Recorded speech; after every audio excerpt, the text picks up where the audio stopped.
Hi, I'm Genevieve Ledoux. I'm with Silver Comet Productions. It's great seeing the rise of the indie creator, but what I'm really seeing is that the game has changed and nobody knows the rules.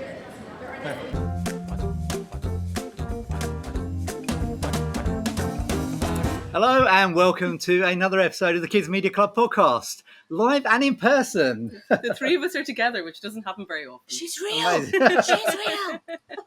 I'm not an Irish leprechaun. Welcome along. Not very often we get to talk, all three of us, in very close proximity. Yeah, Absolutely. We are live at Kidscreen this week, all here in San Diego. Looking forward to some good sessions, some good chats, some good meetings, hopefully, and productivity. The sun is out. It's Super Bowl Sunday. And yeah, it's excited for the week ahead. We should talk about what the vibe is. Yeah, what's your kind of feeling on the vibe for the Kidscreen this year? Before we start, though, who are you going to root for at the Super Bowl? Oh, yeah, this is... Taylor. Well, it's hard not to, isn't it? But I think I'm going to go for the Eagles. We know Evan Shapiro is an Eagles fan. Controversial. Yeah, so I'm going to go Eagles. You're going to go Kansas City Chiefs. 100% Chiefs. You've got the deciding vote. We're straying into an area that I know nothing about. I should have done some research on that. So, yeah, I have no idea about that kind of sport in general, but specifically American sport. Well, we'll see. One of us takes the spoils later. Okay, so later, yeah. Wine is on whomever loses. Okay, there you go. fine, deal. I can live with that. We can update on the next podcast. But yeah, in terms of the sessions, I think it's interesting, isn't it, to look at what the sessions and the agenda is to give a bit of a temperature check in the industry. Yeah. So yeah, what does it tell you? Well, like the thing is, you and me did the YouTube session last year, and I think there was only one YouTube panel last year. Whereas this year, I spotted 2, potentially 3 different YouTube sessions, which I think is a good temperature check of where the industry is going. Mm-hmm. Agree. Yeah. Also, I think kind of the Roblox session is a classic example of something that previously might have been on the periphery in terms of discussion and its relevancy to kids media, and now it feels like it's very much on the main stage. Yeah. Whose Roblox session, Andy? Joe's Roblox session. But I mean, it's a good point. Again, going from 1 YouTube session to 3. Yeah.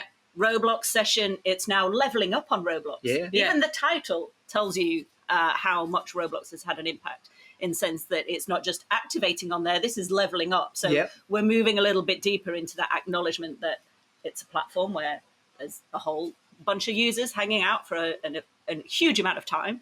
And now what part of that flywheel that we speak about so often it now occupies. And do you think do you think there's a bit of catch up involved in that? Because do you think in terms of its kind of relevancy, it should have been something that had been debated early? It should have had like the main stage earlier than it's had. Well, I mean, we've spoken about it before. It's as old as YouTube, or almost. Yeah. It's not a new platform by any means. Really, and not for kids. Not new for kids. Certainly not new for kids. I mean, if you look at a lot of the developers that I speak to, they've been on the platform for 10 years, and they turned what was a hobby into a profession. Yeah. So that really tells you how long people have been using the platform, kids, just to be on the platform to enjoy hanging out there, but also creating on there, because we know it's a low-code platform, much like YouTube. It is not difficult to get on there and start playing and start iterating. And some of these developers have become very, very successful. In terms of what we're seeing, and this is going to come up in the panel, is now it's being acknowledged that it's got a really powerful draw if you've got a movie. So we've had Kung Fu Panda 4, we've had Wicked on there. We spoke to the Universal guys last year about a few of the stuff they were doing. Absolutely. We've got Shrek Tycoon that we also spoke about. So in terms of its value in driving initial box office, we know that's really important. And you have the Phoenix guys coming on who did the Paddington one. Paddington, for sure. So we've got studios acknowledging its power for building IP. SpongeBob is really embedded, actually, as a character in a kid's IP, really embedded on the platform now, to the point where SpongeBob features in several different activations, got a really successful SpongeBob Tower Defense game. So this idea that it has a life there, as well as has a life on traditional streamers, on existing broadcast partners, and again, all boats rise, which we like to think all of these platforms can really help sustain. So yeah, I'm looking forward to the platform. to the session, because we've got the platform there. We've got Roblox. Yeah, that's Todd great. Linton from Roblox. Yeah. We've got the Phoenix guys. We've got Sawhorse, Nick Hill does a lot of the big movie content in there, and of course Alison Watkins from Coolaby, who has Warrior Cats, Yes. which for me is a really great example of how there was an existing community on Roblox, and they put their arms around them. Yeah. And they really, really embraced them. And that, for me, I think is key. I love the story of that. They totally did the right thing with that opportunity.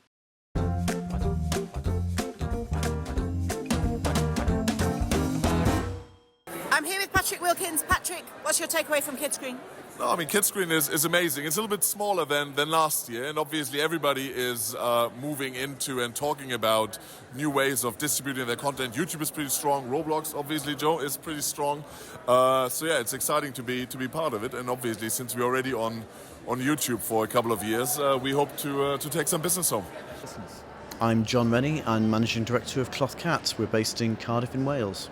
I think my main thing this year is, a bit of a positive outlook on things. It's been a really difficult 2 years here, but I'm really quite enthusiastic.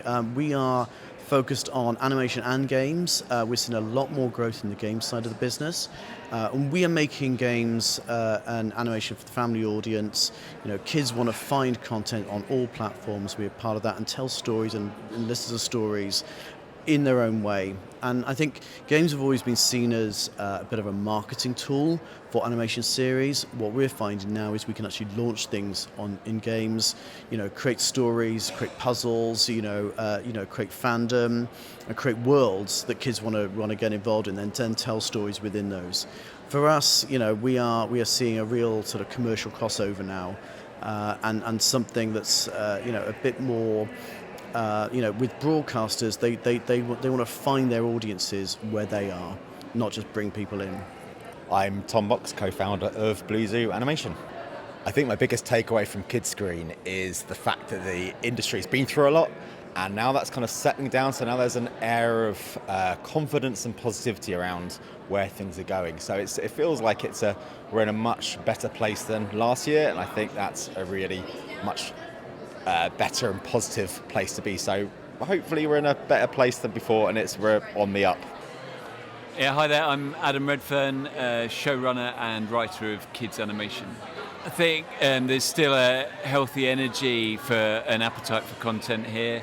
I'm interested in stepping into the family feature space and animated features where it seems like there's less demand at the moment for series and the traditional kind of episodic stuff. So I'm here pitching a animated family feature.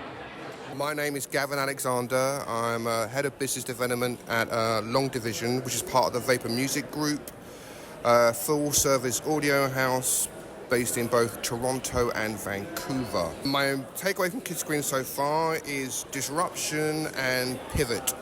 So obviously the marketplace has been incredibly disrupted. I see it with my own kids who are 16 and 13, who, if they watch any sort of content, is usually through streaming rather than any sort of broadcast or cable. And then equally gaming, and how more and more of kids' content is being reflected in the gaming space, such as Roblox. So from a perspective from an audio house is, how do we find our position within that new pipeline of work?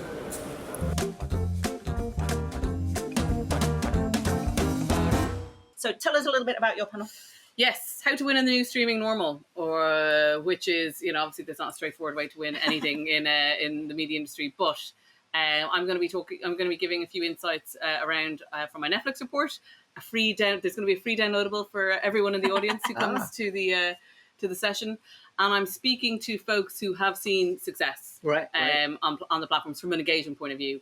And the story isn't always straightforward, and I think that's where a lot of the meat is. So chatting to we've got Paul from Bad Dinosaurs coming on. We spoke with him on the podcast a little while ago. We have Rob from Mattel talking about Hot Wheels Let's Race, which was a big success, another big success story from Netflix from last year. And then we have Olivier from Hasbro bringing in a little bit of the Disney Plus angle with Kia and the Kimono Heroes. But obviously, Olivier at Hasbro, there's loads of different IP that you can chat to. And I think it's in that light and shade where we're hoping to kind of dig a little bit. As I said, the title is provocative, How to Win. You know, it's not straightforward. These guys have done certain things that have been helpful, but also they're, you know, struggling with some of the same issues that everyone is. You know, unrenewed is the new cancelled thing. So looking forward to that session for sure. It's kind of funny because it's like, it's that whole survive to 25, and it's 25 now. So like, what next? Yeah. I think that's kind of the question that is bubbling under my surface for the whole conference. Interesting. And what kind of strikes me about all of those examples, though, are they're even with Bad Dinosaurs, it's properties that existed before they were on the streaming platform. So it's this idea of kind of developing an IP that might pre-exist that relationship with the streamer, and or kind of exist after it hasn't been renewed. Maybe that there's another life for it somewhere else. It's not putting all of the power in the hands of the platform now. Yeah. And again, from the Netflix data, I'm seeing some interesting examples building on that. The Netflix Cobra Kai effect, right? Where IP that have launched off Netflix, some kids IP. There's one in particular that I have that I'm thinking of that has seen, you know, kind of renewed audience from hitting that platform, and it definitely goes the other direction as well, where things that haven't, you know. Things that haven't had longevity on Netflix can have another half-life somewhere else. Yeah, and it just goes to show, given what we've been talking about, is how the old way, the old flow and direction of travel that was quite linear and one way is completely done and gone now. We've got streamers taking content from platforms like YouTube. We've got Netflix that have got a really active Roblox experience, for example. Yeah. All of these streams cross now, and each one leads to the other. Which means cross the streams. So, this idea that there is actually no new normal. There are just lots of normals. New normals. Yeah. Which I think is a really interesting thing. What have you got any sessions that you are really keen to see? Well, I'm intrigued. Other than ours, Andy. Yeah, yours, of course, but kind of a long kind of way down after yours.